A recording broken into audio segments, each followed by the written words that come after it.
करोड़ों की धोखाधड़ी मामले में फरार आरोपी नितिन खेमलानी गिरफ्तार। इंदौर क्राइम ब्रांच ने धोखाधड़ी और कूटरचना के मामले में फरार चल रहे आरोपी नितिन खेमलानी को गिरफ्तार किया था।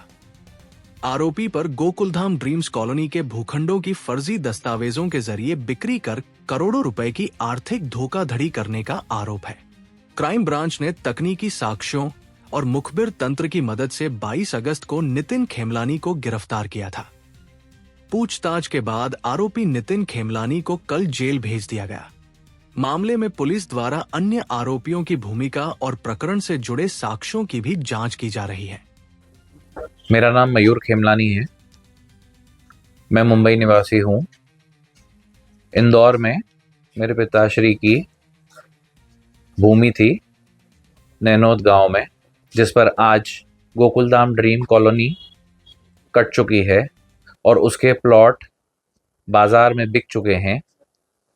उसमें प्राप्त रेरा की जो भी अनुमतियां प्राप्त हुई, उस पर मेरे पिताजी की फर्जी हस्ताक्षर करके अनुमतियां प्राप्त की गई, जिसमें कंपनी एनआर एंटरप्राइज भी शामिल थी। एनआर एंटरप्राइज की भूमि भी शामिल थी। उसमें डायरेक्टर नरेश खेमलानी, जया खेमलानी के खिलाफ हमने एफआईआर करवाई क्राइम ब्रांच इंदौर में। उसमें आज आरोपी बढ़कर 3 आरोपी और बढ़े हैं, जिनका नाम नितिन खेमलानी उन्हीं के पुत्र हैं, राजेंद्र खेमलानी, चेलाराम खेमलानी हैं। उनकी कॉलोनी में ये भूमिका थी कि वह डेवलपर थे कंपनी में ईश्वर एसोसिएट के नाम से। उनके तरफे सारे के सारे जो भी फर्जी हस्ताक्षर के एफिडेविट, शपथ पत्र, वो सारे के सारे रेरा, एमपी रेरा में इस्तेमाल किए गए। उनकी जो भी इस्तेमाल करने के बाद अनुमतियां आई, वो उन अनुमतियों से रजिस्ट्री की गई। रजिस्ट्री के बाद आज 200 से लगभग 225 प्लॉट बिक चुके हैं, रजिस्ट्री हो चुकी है। उन रजिस्ट्रियों के आधार पर आज तक हम भूमि स्वामी को कोई भी राशि प्राप्त न हुई। उसमें से आज एक आरोपी नितिन खेमलानी जेल में है, गिरफ्तारी हुई है उनकी। उनके बताने के मुताबिक यह बात पता चली है कि उन्होंने भी इस फर्जी हस्ताक्षर में उनका सहयोग किया। उन्होंने बताया कि ये फर्जी हस्ताक्षर सारे के सारे राजेंद्र खेमलानी जी ने किए हैं। पुलिस इसकी जांच कर रही है।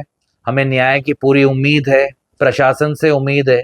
प्रशासन ने जिस तरीके से विकास अनुमतियों को कैंसिल किया है इंदौर में, जहां पर भी ये फर्जीवाड़े हुए हैं, हमें भी उम्मीद है कि प्रशासन इन्हें कैंसिल करेगी विकास अनुमति को और हमें न्याय दिलवाएगी। थाना क्राइम ब्रांच में फरियादी राजेश खेमलानी के द्वारा एक कंप्लेंट की गई थी। उसके द्वारा बताया गया था कि हम दोनों भाइयों को प्रॉपर्टी का डिस्प्यूट चल रहा है। इसमें हमारी जो भाइयों की जॉइंट प्रॉपर्टी थी, इसमें इसके द्वारा जो आरोपी थे नितिन खेमलानी, इसके माता पिता और इन 2 अन्य लोगों के द्वारा इसके एफिडेविट 7 से 8 एफिडेविट पर साइन करके और उनको रेरा में परमिशन लगा दिया गया। तो बिना परमिशन के उनको बेच रहे थे, जबकि उसके द्वारा साइन नहीं किया गया था, ऐसा उसके द्वारा आरोप लगाया गया था। इस पर से थाना क्राइम ब्रांच में धोखाधड़ी की धारा में केस रजिस्टर किया कर इन्वेस्टिगेशन में लिया गया था। इसमें नितिन खेमलानी और उसके पहले उसके माता पिता को गिरफ्तार किया गया था नितिन खेमलानी के। इसके बाद नितिन खेमलानी को भी कुछ दिनों पूर्व क्राइम ब्रांच के द्वारा गिरफ्तार किया गया था। अब उसको पीआर पर लिया गया था और कल उसको जेल भेज दिया गया है। अब इसमें कुल मिलाकर 5 आरोपी थे, जिसमें 3 आरोपियों की गिरफ्तारी हो चुकी है और इसमें इन्वेस्टिगेशन किया जा रहा है।